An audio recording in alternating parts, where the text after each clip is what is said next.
णमूलोये सब सागुणम् सिद्धे जिन्द चन्दे आयर्यवच्छाय सागुगणे वन्द्य संवदन्सड चरितलब्धिं परुवेमो।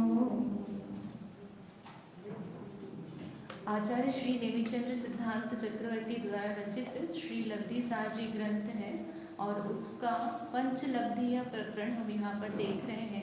किस प्रकार से जीव जब प्रथमोक्षम सम्यक्त प्राप्त करता है तब वह किस प्रकार से पंचलब्धियों को प्राप्त करता हुआ उससे श्रद्धान को वह निर्मल करता है। यहाँ पर हमने 5 लब्धियाँ देखी। कौन कौन सी 5 लब्धियाँ हैं? शैवश्यम, विशुद्धि, देशना, प्रायोग्य और कर्म।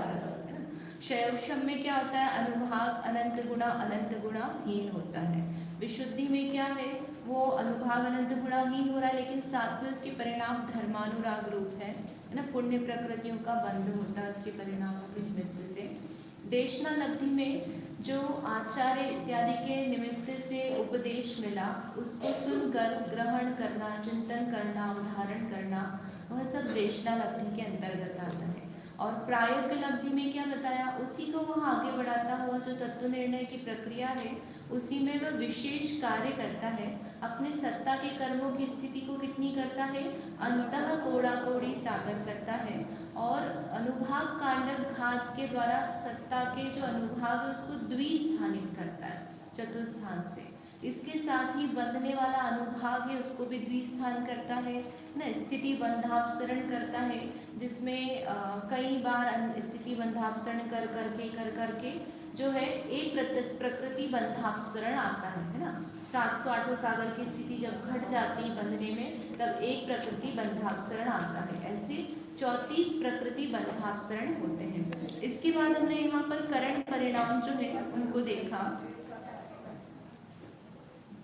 किस प्रकार से 3 करण है? तो अधःप्रवृत्त करण, अपूर्व करण और अनिवृत्ति करण। यहाँ पर अधःप्रवृत्त करण हम समझ रहे हैं जिसमें ये बताया है कि किस प्रकार से नाना जीवों के परिणाम उस करण में होते हैं। तो अधःप्रवृत्त करण में क्या बताया? भिन्न समयवर्ती जीवों के परिणाम समान भी हो सकते हैं और भिन्न भी हो सकते हैं। समान समय वाले के तो समान और भिन्न दोनों ही हो सकते हैं लेकिन भिन्न समय वाले की यहाँ पे विशेषता है। तो ये जो विशेषता है सिर्फ यही पाई जाती है। आप आगे के करणों में देखोगे तो यदि कोई चीज़ अलग अलग समयों में है तो उनके परिणाम डेफिनेटली नहीं मैच होंगे। मतलब सिर्फ अधःप्रवृत्त करण में ही ऐसा पाया जाता है जहाँ पर 2 अलग अलग या 3 अलग अलग समयों में जीव है उनके परिणाम विशुद्धि जो है वो मैच कर रही है। लेकिन अपूर्व करण में, अनिवृत्ति करण में ऐसा नहीं होगा। ठीक है, तो यहाँ पर हमने कल थोड़ा सा डायग्राम के द्वारा समझ रहे थे। पहले 4 आवश्यक कौन से, एक बार इसको रिवाइज कर लेते हैं। अधःप्रवृत्त करण के 4 आवश्यक कौन कौन से?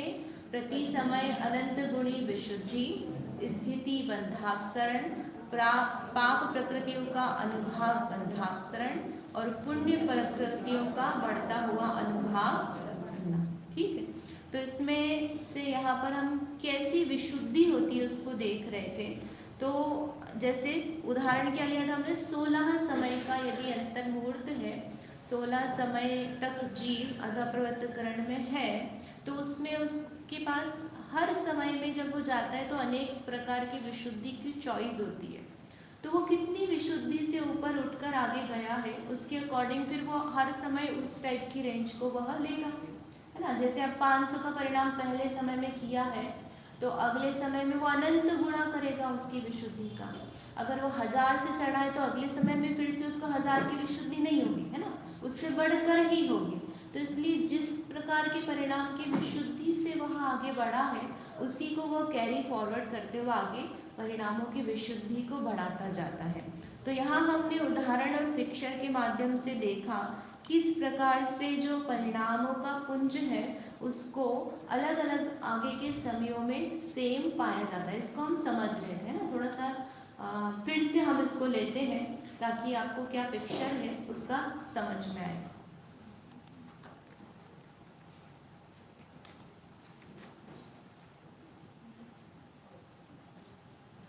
तो इसमें जो हमने देखा यहाँ पर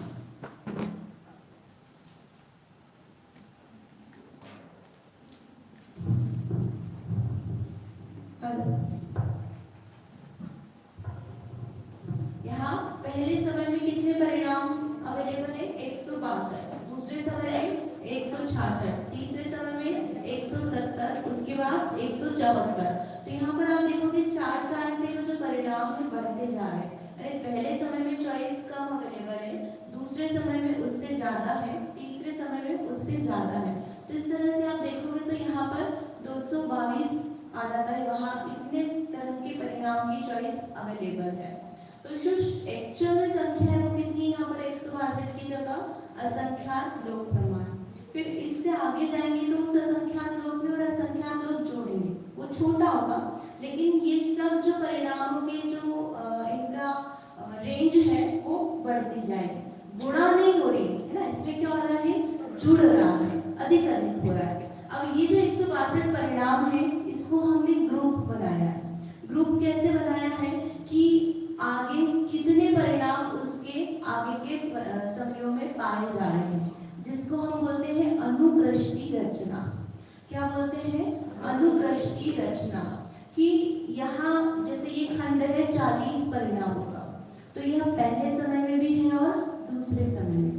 अगर यहाँ पर ये सब रिपीट नहीं हो रहे होते तो डिवीजन करने की जरूरत ही नहीं थी, मैं सीधे से बोल देते 162 परिणाम जो है पहले समय में जीव इस प्रकार के परिणामों को कर सकता है, दूसरे समय में 166। लेकिन चूंकि यहाँ पर ये जो ग्रुप है ना, ये ग्रुप है, ये ग्रुप है, क्या है, आगे आगे पाए जा रहे हैं, तो वो ग्रुपिंग हो गई है कि इतने परिणाम जो है अगले समय में रिपीट हो गए।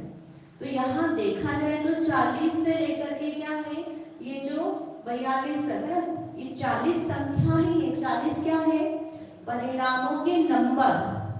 40 क्या है, मतलब पहला ब्लॉक है उसमें 39 परिणाम है, दूसरा ब्लॉक है उसमें 40 परिणाम है, तीसरे ब्लॉक में 41 परिणाम है, चौथे में 42 है।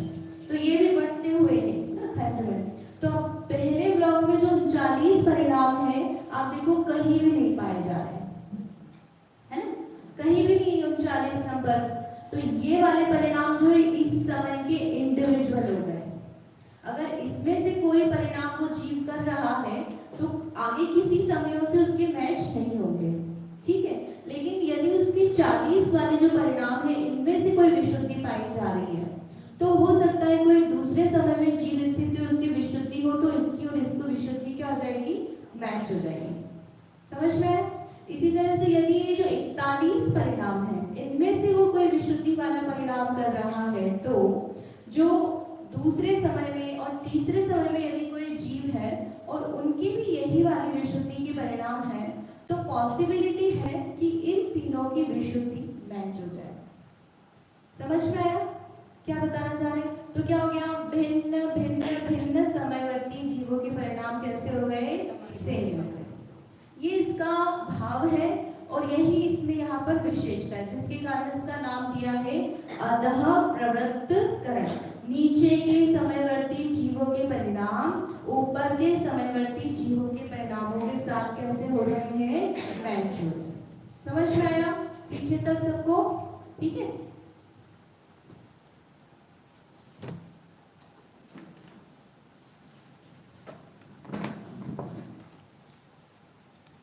देखो इसी में आगे आपके नोट्स में भी आप देखोगे तो पेज में दिया भी है कि 39 मतलब क्या है, 1 से 39 तक के परिणाम है। 40 मतलब क्या बता रहे हो, 40 से लेकर 79 तक के 40 परिणाम है। इसी प्रकार 41 लिखा है तो वहाँ क्या हो गया कि 80 से लेकर 120 तक के परिणाम है। ठीक है, तो इस तरह से हर समय में आप जो है अनुक्रष्टि की रचना हो जाती है।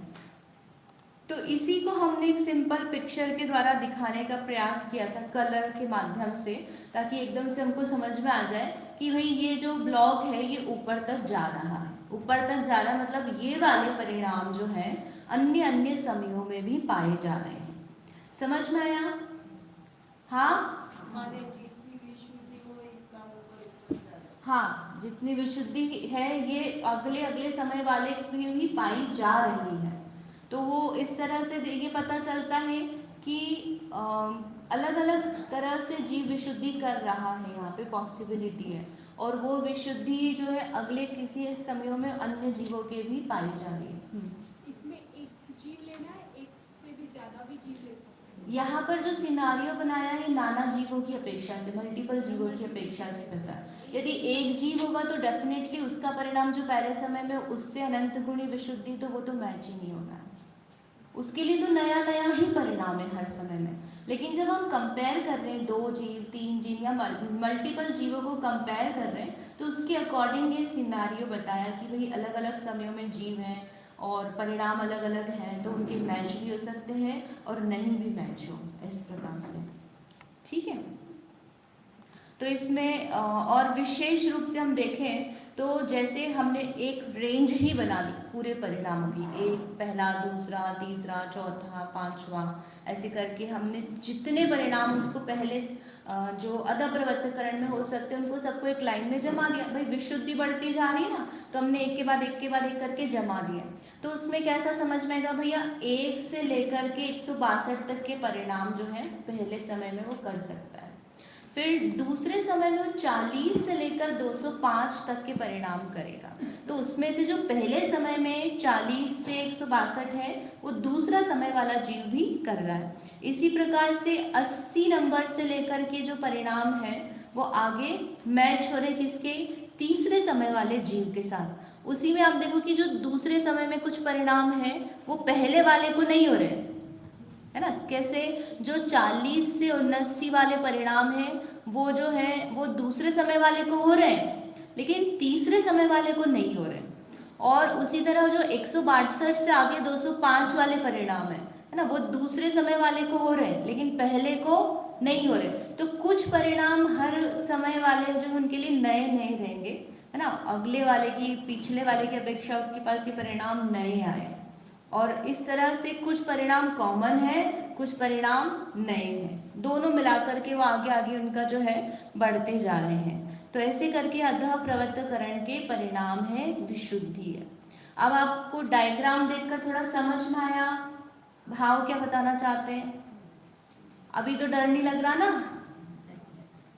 भाई? ये बताना है बहुत सारे जीव हैं और उसमें अलग अलग समयों में कोई जीव स्थित है। कैसे स्थित है भाई? किसी ने एक समय पहले अधःप्रवत्तकरण शुरू किया, तो जब मैंने शुरू किया अधःप्रवत्तकरण, जब मैं पहले समय में हूँ तब वो कहाँ है? दूसरे समय में। किसी ने 3 समय पहले स्टार्ट किया था तो अभी वो चौथे समय में और मैं पहले समय में हूँ। तो ऐसा हो सकता है कि भाई मेरी विशुद्धि और उस चौथे समय वाले जीव की विशुद्धि कैसी हो? समान है, ये बताना चाहते हैं। ठीक है, अब दूसरा जो है आवश्यक यहाँ पर क्या बताया है? स्थिति बंधापसरण। स्थिति बंधापसरण जो हम प्रायोगिक अवधि में समझ कर आए थे वही है, कोई अंतर नहीं है। देखो परिभाषा है, बंधने वाले समस्त कर्मों की स्थिति हर अंतर मुहूर्त में घट घट करके बनती है, उसे क्या कहते हैं? स्थिति बंधापसरण, है ना। ये हमने समझा है। इसमें फिर क्यों बताया यहाँ पे फिर से कि यहाँ पर जो प्रमाण है वो क्या हो जाएगा? चेंज हो जाएगा। पल्ले का संख्यात्मक भाग रूप से यहाँ भी स्थिति घटेगी, लेकिन जो प्रायोगिक अवधि में स्थिति उससे यहाँ कम करके लाया है ना भाई। प्रायोगिक अवधि में बहुत सारे स्थिति बंधापसरण हुए, 34 प्रकृति बंधापसरण हुए, तो वो ऑलरेडी जब इस करण परिणाम में उसने प्रवेश किया तो उसकी स्थिति कम ही बन रही है। अब उस कम बंधने वाली स्थिति को भी और कम करके बांधेगा तो वो जो पल्ले का संख्यात्मक भाग का अमाउंट है वो चेंज हो जाएगा। ठीक है, मतलब जो प्रायोगिक अवधि में जिस अमाउंट से वो कम कर रहा था वो अमाउंट से यहाँ पर कम नहीं करेगा। दोनों का प्रमाण अलग अलग। हर करण में जब हम देखेंगे चलेंगी चीजें आगे कैरी फॉरवर्ड हो रही है, लेकिन उसमें जो प्रमाण है उसमें जो अंतर मुहूर्त होता है उसका टाइम जो है वो चेंज हो सकता है। तो यहाँ पर जैसे उदाहरण क्या दिया है कि भाई 1000 वर्ष की स्थिति है, तो एक अंतर मुहूर्त तक तो कितनी बांधी? 1000 वर्ष। है ना। फिर अगला अंतर मुहूर्त आया, तब क्या हुआ, उसमें 5 वर्ष कम कर दिए। तो यह 5 सरलता से समझ में आता है, इसलिए हमने 5 कहा है। आप 2 वर्ष कर लो, है ना, 2 वर्ष घटा के बांधिए अगले अंतर मुहूर्त तक, फिर उसके अगले अंतर मुहूर्त तक और 2 वर्ष घटा लो। तो इस तरह से कम कर करके जो स्थिति बांधते वो क्या है, स्थिति बंधावसरण। ठीक, तो यहाँ पर कितना घटता है, अंतर मुहूर्त में घटने वाला बंध पल्ले का संख्यात्वा भाग है। और ऐसे कितने स्थिति बंधावसरण होते हैं, तो हजारों होते हैं, असंख्यात नहीं होते, है ना, हजारों होते हैं। बोलिए।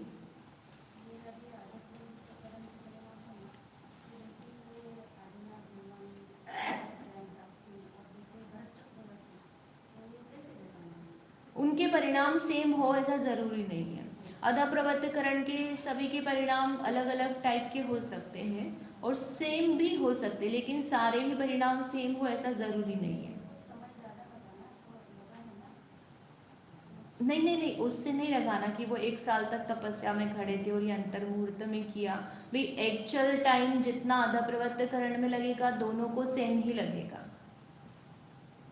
उसमें हम जगन्य मध्यम नहीं बताएंगे। वो तो सेम अंतर मुहूर्त 16 समय यदि हम बोल रहे हैं एग्जाम्पल के लिए, तो दोनों को 16 समय लगेंगे, लेकिन दोनों की विशुद्धि जो परिणाम जो कर रहे हैं दोनों के डिफरेंट हो सकते हैं। इसको ऐसे घटाना नहीं समझ में आया। भाई आपने कहा 1 साल तक वो खड़े रहे, तो 1 साल तक खड़े रहे तो उनको 1 साल तक अधा प्रवर्तकरण नहीं चला, वो तो अंतर मुहूर्त ही चलेगा, है ना। जब प्रथमोक्षम, यद्यपि वो तो कैसे थे, शायिक समय दृष्टि थे, तो उनके लिए तो हम नहीं घटा पाएंगे दोनों के लिए, क्योंकि वो जो है पूर्व में जब उन्होंने किया होगा। तो सामान्य से तो हम ये लेंगे कि जब भी कोई अधा प्रवर्तकरण कर रहा है कोई भी जीव, तो उसको अंतर मुहूर्त ही लगना है। कोई भी जीव भले वो 1 साल खड़ा है तपस्या में, तो 1 साल खड़ा है तपस्या में तो उसकी विशुद्धि उस प्रकार के भाव नहीं बन पाए, लेकिन जो काम कर रहा है काम करने में तो उतना ही काल लगेगा। जैसे श्रेणी चढ़ना है, तो वे श्रेणी चढ़ रहे हैं, तो जितने समय में कर्मों का नाश होगा, जितना श्रेणी का काल है उतने में सभी को लगेगा, कोई ज्यादा नहीं लगेगा। ज्यादा समय खड़े तो भाई वो काम नहीं हो पा रहा है उनका। हाँ ठीक है। तो यहाँ पर एक प्रश्न उठ सकता है भाई कि स्थिति बंध जो है, समस्त कर्मों का स्थिति बंध क्यों घटाया। भाई सभी कर्मों की स्थिति क्यों घटा रहे हो, साता वेदनी अच्छी है उसका रहन दो, शुभ नाम कर, यश प्रकृति, है ना, अच्छी है कि नहीं है, तो उनको रहने दो भाई, आप सभी की स्थितियां क्यों घटा रहे हो, ये क्वेश्चन हो सकता है। तो उसके लिए आंसर क्या है भाई, 3 आयु होती है, कौन कौन सी, मनुष्यायु, तिरंचायु और देवायु। ये 3 आयु को छोड़ करके बाकी कोई भी कर्म की स्थिति जो है वो कैसी है, पाप रूप है। ऐसा क्यों, क्योंकि 3 आयु में जीव रहना चाहता है ना। 10 लक्षण की पूजा बोलते ना, भूप कीड़ों में गया, तो वो राजा ने नाली में कीड़ा बन गया, लट बन गया, फिर भी वो जीना चाहता था, वो मरना नहीं चाहता है। लेकिन नारकी जो है वो मरना चाहता है, तो नरक आयु तो अशुभ ही है। तो इसलिए 3 आयु को छोड़कर बाकी सारे कर्मों की स्थिति पाप रूप है, संसार में रोकने वाली है, इसलिए उसको क्या माना जाता है, अशुभ। इसलिए कोई भी कर्म हो सबकी स्थिति वो घटा करके ही बांधेगा, चाहे साता वेदनी की बांध रहा हो चाहे असाता। तो असाता तो अभी यहाँ बांधेगा ही नहीं, है ना, साता ही बांधेगा, तो असाता कर्म की प्रकृति भी घटा घटा करके वो बांधेगा। समझ में आया, ठीक है। अब अनुभाग बंधापसरण, है ना, अब आप बताओ अनुभाग बंधापसरण में क्या होना चाहिए, बंधने वाला अनुभाग कम कम होकर बंधेगा। भाई स्थिति घट रही है तो अनुभाग भी घटना चाहिए, उसमें शक्ति भी घटना चाहिए। तो किसकी घटाएंगे यहाँ पर, पाप कर्मों का अनुभाग प्रति समय अनंत गुणाहीन होकर के बंधता है। क्या बोला भाई, पहले समय में यदि 1000 रूप शक्ति बांध रहा था, तो अब क्या करेगा, अगले समय में 800 की शक्ति बांधेगा। उसके अगले समय में 700 की, फिर 600 की, है ना। ऐसे कम कम कम शक्ति होकर के वह अनुभाग को बांधेगा। कौन जीव? अधः प्रवृत्त करण वाला जीव। ठीक है, तो पाप प्रकृतियों का अनुभाग घटेगा तो पुण्य का क्या होगा? ये पुण्य प्रकृतियों का क्या होगा? बढ़ेगा। अब ये देखो इसमें यहाँ पर दिखाया है ना, कैसे वो हर समय अनुभाग है कम कम होकर के बांधते हैं। यहाँ पे दिख रहा है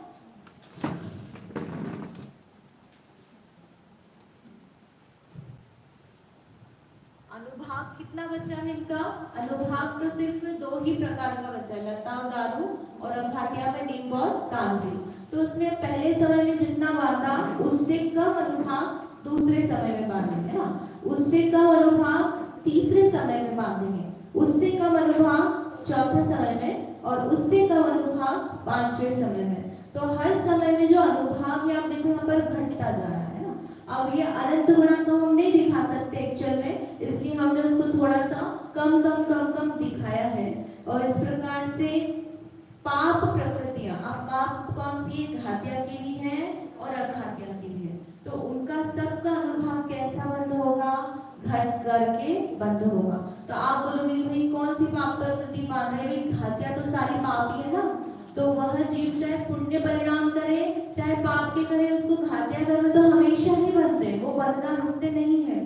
तो जब जीव पुण्य परिणाम कर रहा है तब वो घातिया का क्या होता है? भाई अनुभाग स्थिति कम बनता है, लेकिन बंधनी तो तब भी वह है ही।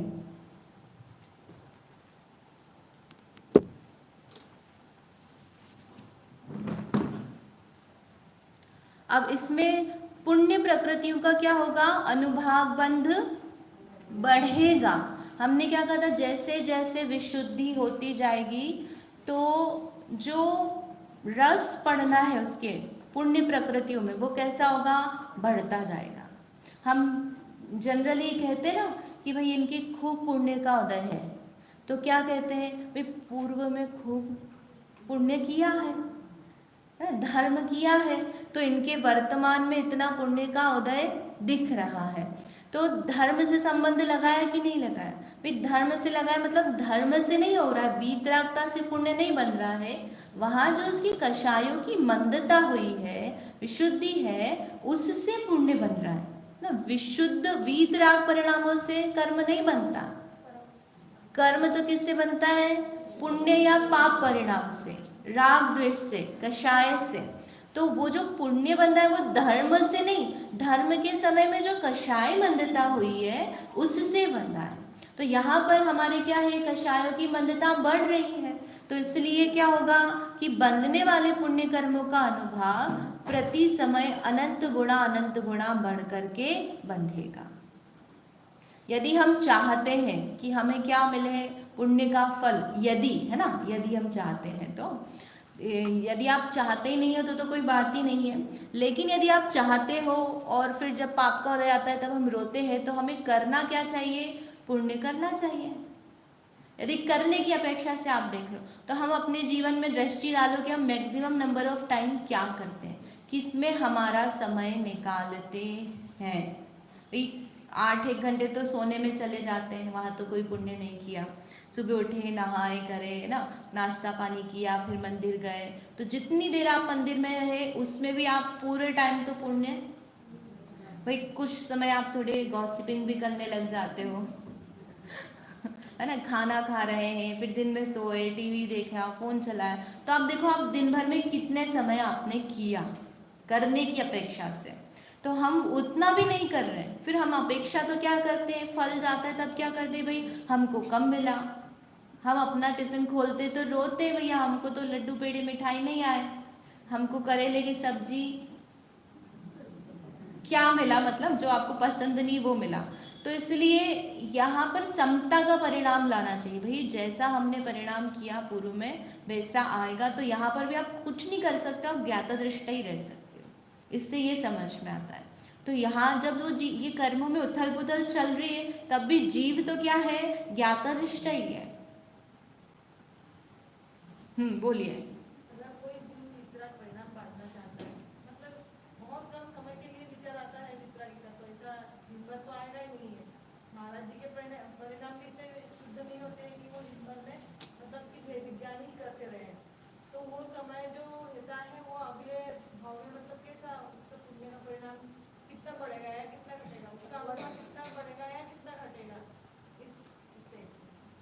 कितने टाइम उसने बांधा और कितना समय उसका रहा। तो मूल में तो क्या है, हम जैसा बांधते हैं ज़रूरी नहीं वैसा फल मिले। कई बार ऐसा होता है हमारे पुण्य, प्रशस्त परिणाम, विशुद्धि इत्यादि के निमित्त से उनका अपकर्षण, है ना, संक्रमण इत्यादि सब होता रहता है, वो बैकग्राउंड में चलता रहता है। जैसे आप कहानी पढ़ते हो औषधि दान की, कि भाई वो जो नौकरानी होती है मंदिर में, वो जो झाड़ू निकालने वाली होती है, तो क्या करती है, मुनिराज पर कचरा डाल देती है।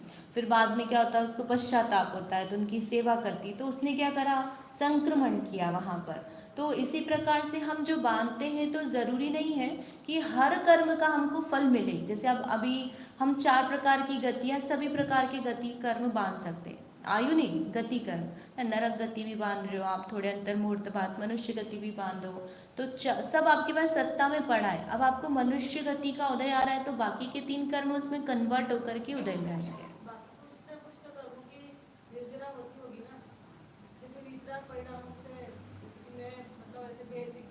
नहीं, डेफिनेटली उससे निर्जरा होती है, संक्रमण भी होता है।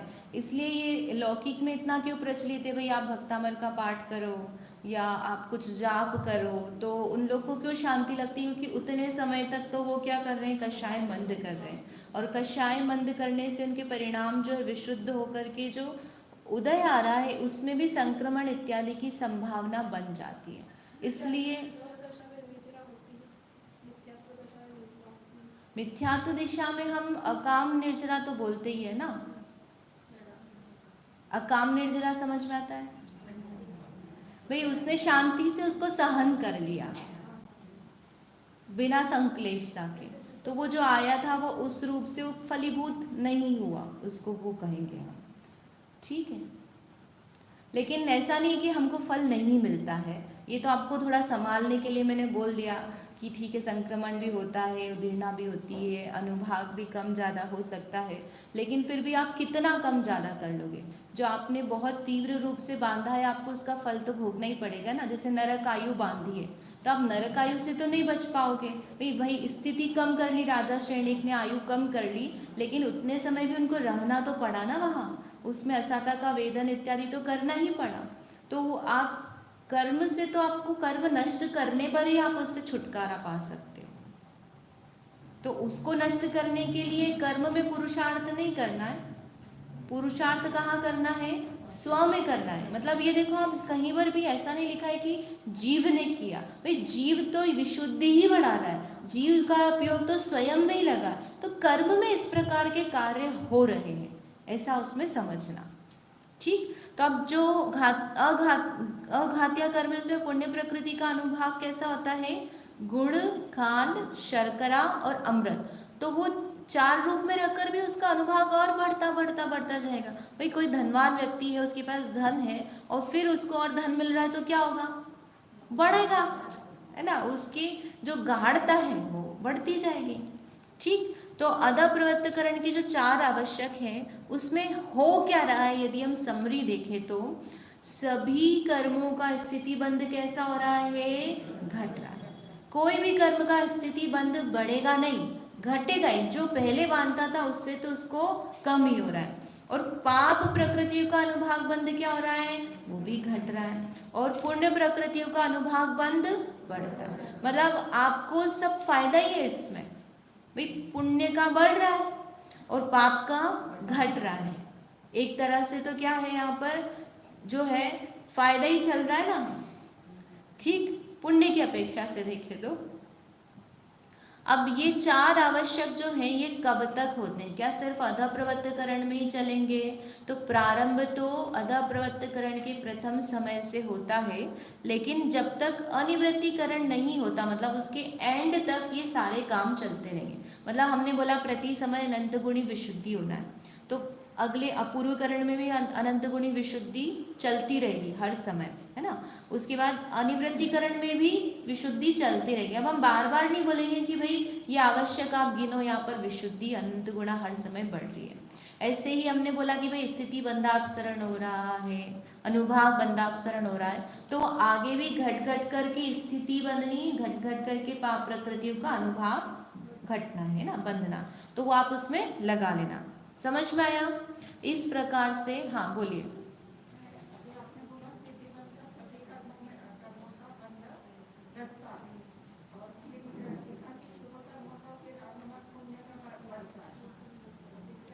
अनुभाग पुण्य प्रकृतियों का अच्छा है इसलिए वो बढ़ रहा है, लेकिन स्थिति तो उसकी भी कैसी है, संसार में स्थित करने वाली ना भाई। साता वेदनी का यदि हमको, एक मिनट है ना, साता वेदनी का जो उदय आएगा तो उसको भोगने के लिए हमको संसार में रुकना पड़ेगा कि नहीं भाई, उसमें रुकना पड़ेगा। तो वो स्थिति तो संसार में रोकने वाली पाप रूप हो गई ना, तो स्थिति तो घटानी ही है।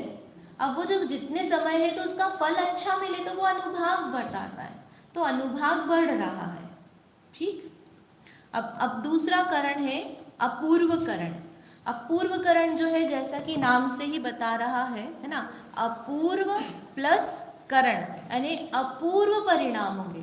तो अपूर्व परिणाम पहले नहीं हो रहे क्या जीव को, भाई पहले भी हो रहे हैं, लेकिन हम क्या यहाँ देख रहे हैं, नाना जीव, मल्टीपल जीवों की अपेक्षा से देख रहे हैं। तो यदि 2-3 जीव पहले समय में हैं और 2-3 जीव दूसरे समय में हैं, तो पहले वाले से दूसरे वाले समयों के परिणाम कैसे होंगे, अपूर्व, भिन्न, है ना, नए होंगे।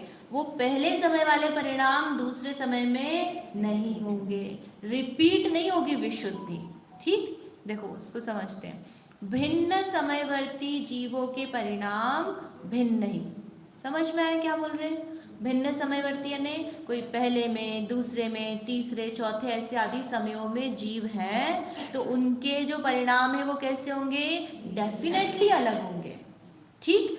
और एक ही समय में यदि कोई परिणाम, एक ही समय में कोई जीव है तो भिन्न भी हो सकते हैं, समान भी हो सकते हैं। भाई उसकी विशुद्धि और मेरी विशुद्धि मैच हो जाए, पॉसिबल है ना पहले ही समय में, और अलग अलग भी हो सकती है, तो भिन्न भी और समान भी। ठीक।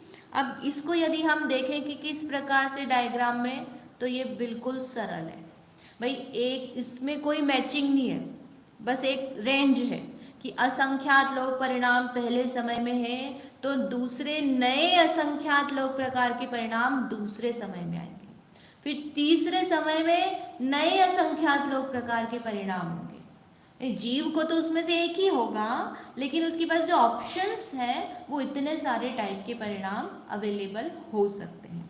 ये दिख रहा है ना यहाँ पे डायग्राम में, खड़े होके बताऊं क्या, है ना। इसमें जो जैसे ग्रीन कलर का पट्टा है तो वो सारे परिणाम सिर्फ पहले समय वाले जीव ही कर पाएंगे, दूसरे समय में जो है उनके परिणाम और पहले वाले के बिल्कुल अलग है।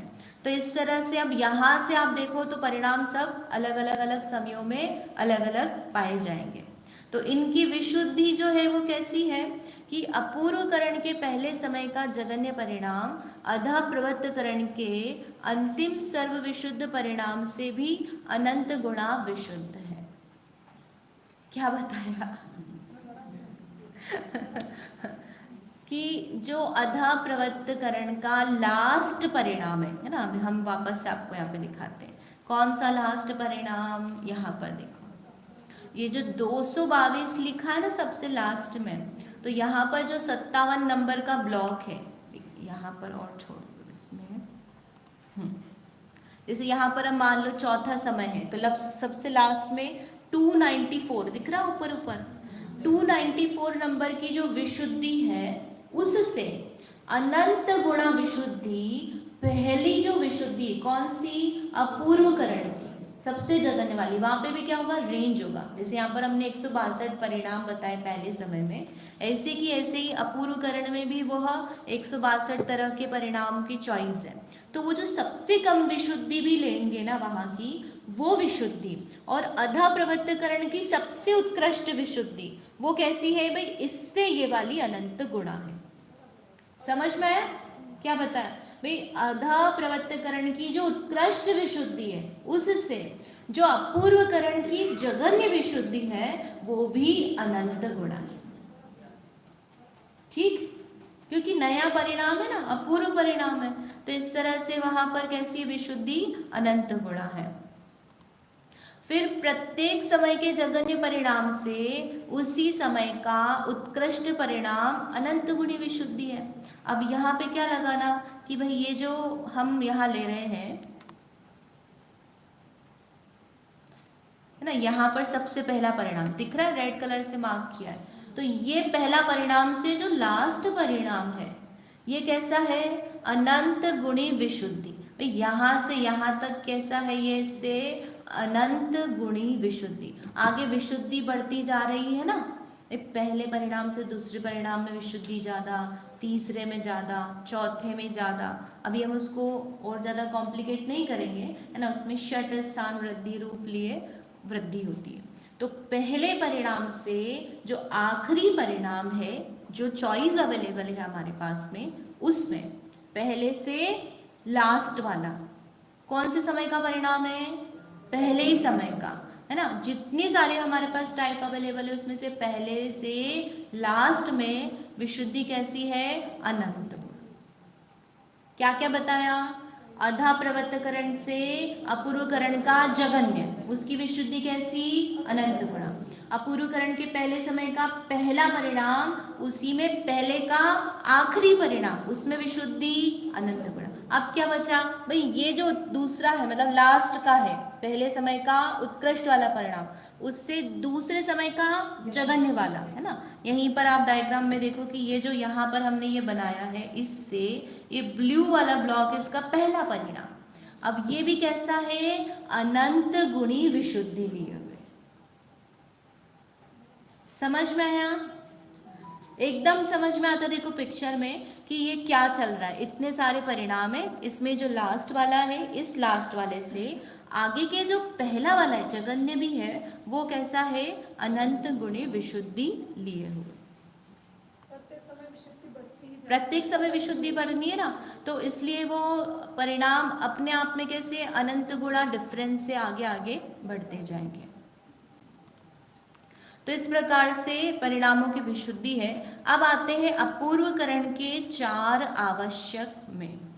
कौन कौन से आवश्यक हैं, पहला है गुण श्रेणी निर्जरा, है ना। दूसरा है गुण संक्रमण, तीसरा है स्थिति कांडक घात, और चौथा है अनुभाग कांडक घात। अब आप नाम सुनोगे तो आपको तो डर नहीं लगेगा, क्योंकि स्थिति कांडक घात, अनुभाग कांडक घात आप सुन कर आए ना। तो क्या क्या है, एक बार रिपीट करते हैं, गुण श्रेणी निर्जरा, गुण संक्रमण, स्थिति कांडक घात, अनुभाग कांडक घात। फिर से, गुण श्रेणी निर्जरा, गुण संक्रमण, स्थिति कांडक घात, अनुभाग कांडक घात। ठीक है, तो इसमें 4 चीजें बताई है। गुण श्रेणी निर्जरा जो है ये यहाँ से स्टार्ट हो रही, कहाँ से, अपूर्वकरण से। अतः प्रवर्तकरण में अभी तक नहीं आई थी, कहाँ से स्टार्ट हुई है, अपूर्वकरण का आवश्यक है। फिर इसके बाद में है गुण संक्रमण, स्थिति कांडक घात और अनुभाग कांडक घात। भाई स्थिति और अनुभाग का काम कहाँ होता है कांडक घात में, सत्ता में। अब सत्ता में होने पर भी वो जो है उसको और फास्ट करना चाहते हैं वो, तो उसके लिए गुण श्रेणी निर्जरा बताई है।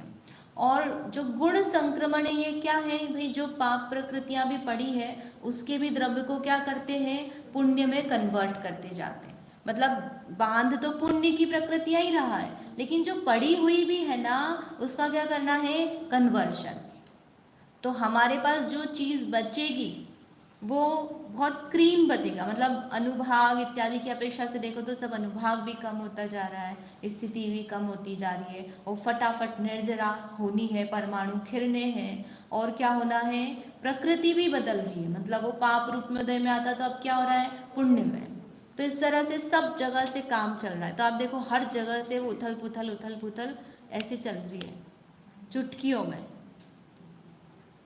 और हमें तो पता ही नहीं है, हम तो कहाँ हैं, अपने में लीन, और यहाँ पर ये ऑटोमेटिकली तूफान मचाए कर्मों में।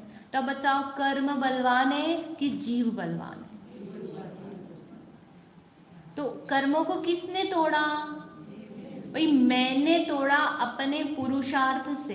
तो हम ये बोले हैं कि भाई मुझसे तो नहीं होगा, है ना, मुझे याद नहीं होगा, तो वहाँ भी मैं तोड़ सकता हूँ।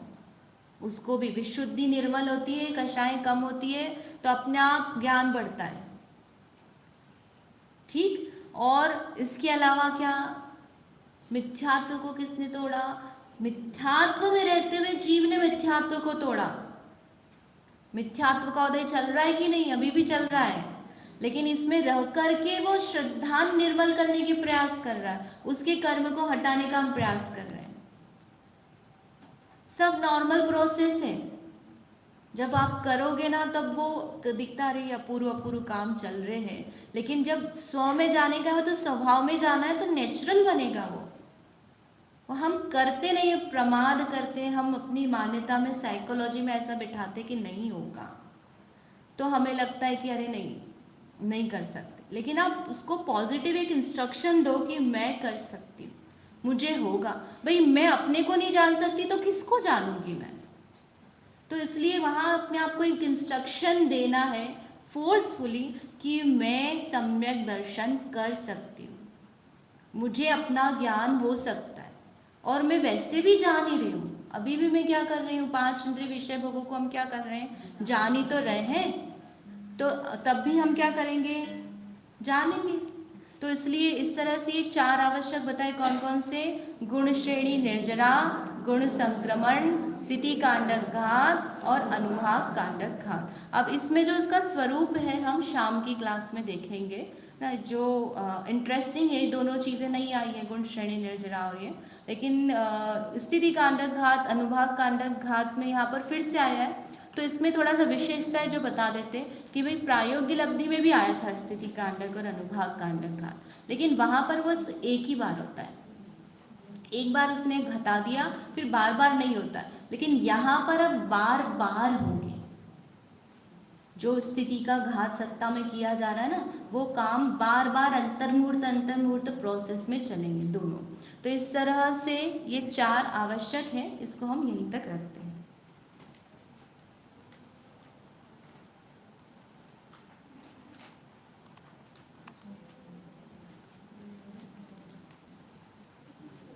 हाँ, स्थिति बंधावसरण में प्रायोगिक लब्धि और अधोकरण में जो स्थिति बंधावसरण, उसमें दोनों में क्या डिफरेंस है? दोनों में ये डिफरेंस है कि दोनों में जो अमाउंट घटाएंगे वो अलग अलग होगा। कि प्रायोगिक लब्धि से अधोकरण में विशुद्धता ज्यादा है, तो क्या वो काल कम करके करेगा स्थिति में? काल कम करके करेगा। अधोकरण बहुत सुंदर दीदी, तो सम्यक दर्शन करा के जा रहे वाली है हमें। कल जिनको भी अगर जाना है और टिफिन चाहिए है, और आप लोग कितने मेंबर्स हैं उस हिसाब से आप लोग के टिफिन पैक किए जाएंगे। तो जागृति बहन के पास अपना नाम लिखना है, वैसी व्यवस्था आप लोगों की सबकी हो जाएगी।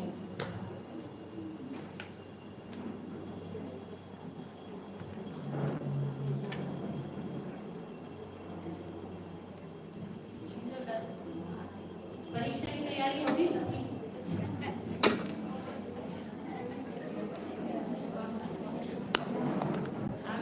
बहुत आसान है, कुछ भी नहीं है। आप लोग पूरा पेपर सॉल्व कर रहे हैं।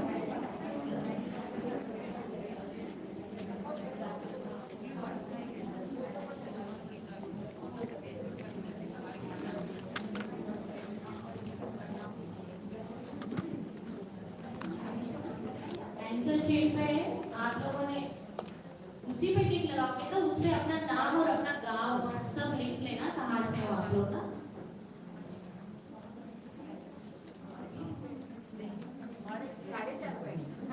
4:30 बजे अभी सीधा दीदी का प्रवचन